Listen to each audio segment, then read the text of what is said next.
नमस्कार, मैं हूं शिशिर और आप देख रहे हैं खबर हिंदुस्तान। तो चलिए नजर डालते हैं अब तक की खास खबरों पर। केशव प्रसाद मौर्य की मौजूदगी में मुलायम की छोटी बहू अपर्णा यादव बीजेपी में हुई शामिल। राजनीति के आगे छोड़ा परिवार का साथ। लंबी अटकलों के बाद मुलायम सिंह यादव की बहू अपर्णा यादव बीजेपी में शामिल हो गई हैं। इस मौके पर प्रदेश अध्यक्ष स्वतंत्र देव सिंह और डिप्टी सीएम केशव प्रसाद मौर्य भी मौजूद रहे। अपर्णा यादव ने कहा कि मैं बीजेपी की विचारधारा से हमेशा से प्रभावित रही हूँ। अपर्णा ने कहा कि मैं प्रधानमंत्री CM Yogi Adityanath, deputy CM Keshav Prasad Maurya समेत सभी पदाधिकारियों का धन्यवाद करती हूँ। मेरी क्षमता के अनुसार जो भी कार्य होंगे मैं करूँगी।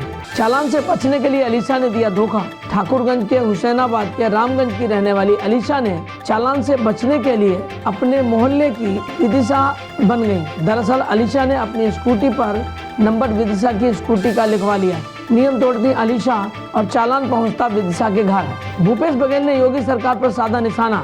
मथुरा छत्तीसगढ़ के मुख्यमंत्री भूपेश बघेल ने योगी पर निशाना साधते हुए कहा कि योगी सरकार के शासन में माफिया राज चालू है। योगी जी चुनाव से पहले एक लड़की से डर गए और उसे 2 दिन तक नजरबंद करके रखा गया। इसका कारण पहले योगी अयोध्या से चुनाव लड़ने वाले थे, फिर मथुरा और अब भाजपा ने योगी को उनके घर से टिकट दिया है। उनकी स्थिति क्या है ये बताने की जरूरत नहीं। मुजफ्फरनगर में भाजपा के विरोध में हुई नारेबाजी।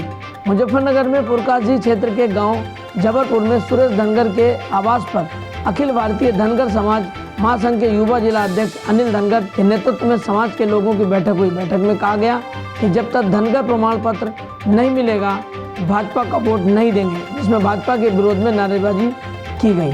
उत्तराखंड में भाजपा जल्द घोषित कर सकती है प्रत्याशी। बुधवार को दिल्ली में केंद्रीय संसदीय बोर्ड की बैठक में उत्तराखंड से भेजे गए नामों के पैनल पर मंथन होगा।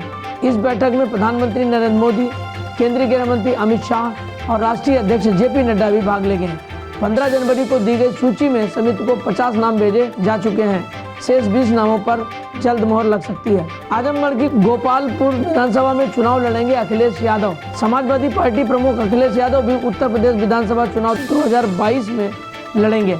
हालांकि इससे पहले 1 नवंबर को खुद अखिलेश यादव ने मीडिया के सामने बयान दिया था कि वे इस बार विधानसभा चुनाव नहीं लड़ेंगे। सूत्रों के मुताबिक इस बार खबर आ रही है कि समाजवादी पार्टी के प्रमुख अखिलेश यादव आजमगढ़ की गोपालपुर विधानसभा क्षेत्र से चुनाव लड़ेंगे।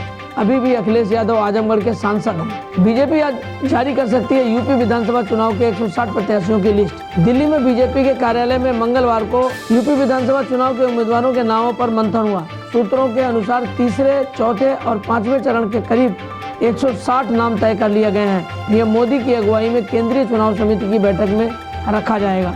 बीजेपी ने पहली सूची में 107 प्रत्याशियों के नाम की घोषणा की थी। वहीं मंगलवार को दूसरे चरण की 2 सीटों के उम्मीदवार और घोषित कर दिए गए। दूसरी लिस्ट आज जारी हो सकती है। दिल्ली वासियों को ठंड से अभी राहत नहीं और गिरेगा पारा। देश की राजधानी दिल्ली में कड़ाके की ठंड लगातार जारी है। यहाँ राजधानी में लगातार 6ठा दिन ठंडा दर्ज किया गया। मौसम विभाग का अनुमान है कि अगले 3 दिन सुबह के वक्त हल्का कोहरा रहेगा। इस दौरान हवा की दिशा आमतौर पर उत्तर पश्चिमी रहेगी। गौरतलब है कि पश्चिमी विक्षोभ के चलते दिल्ली, एनसीआर समेत पूरे उत्तर पश्चिम भारत में शुक्रवार से रविवार तक बारिश होने का अनुमान लगाया गया है। देश की राजधानी में धीमी पड़ी कोरोना की रफ्तार। राजधानी दिल्ली में बीते दिनों मामलों की संख्या में गिरावट दर्ज की गई है। दिल्ली सरकार के स्वास्थ्य विभाग से मिली जानकारी के मुताबिक दिल्ली में कोरोना बीते दिन 24 घंटों में 12,527 नए मामले दर्ज किए गए हैं। इस दौरान 24 लोगों की मौत हो गई। इसके साथ ही दिल्ली में संक्रमण दर 27.99% रही। बता दें कि इस दौरान सिर्फ 44,762 सैंपलों की जांच की गई। ज्ञात हो कि रविवार के मुकाबले सोमवार को कम केस मिले हैं, लेकिन चौंकाने वाली बात यह रही कि पॉजिटिव रेट में थोड़ी बढ़ोतरी दर्ज की गई है। इंदौर के कॉलेज में सारा अली और विक्की कौशल की फिल्म शूटिंग के दौरान हुआ हंगामा। बॉलीवुड स्टार विक्की कौशल और सारा अली खान की फिल्म की शूटिंग बीते कई दिनों से इंदौर में चल रही है। लोगों की भीड़ अपने परफेक्ट स्टार की शूटिंग देखने के लिए इकट्ठी हो गई। शूटिंग की वजह से कॉलेज की परीक्षाएं प्रभावित हुई हैं। शूटिंग की वजह से परीक्षा देने आए बच्चों को कॉलेज में एंट्री नहीं दी गई। इस कारण कॉलेज में हंगामे की स्थिति बन गई। प्रबंधन ने पल्ला झाड़ा और अव्यवस्था के लिए बच्चों को ही जिम्मेदार ठहराया। तो ये थी अब तक की खबरें। अगला अपडेट पाने के लिए देखते रहिए खबर हिंदुस्तान। नमस्कार।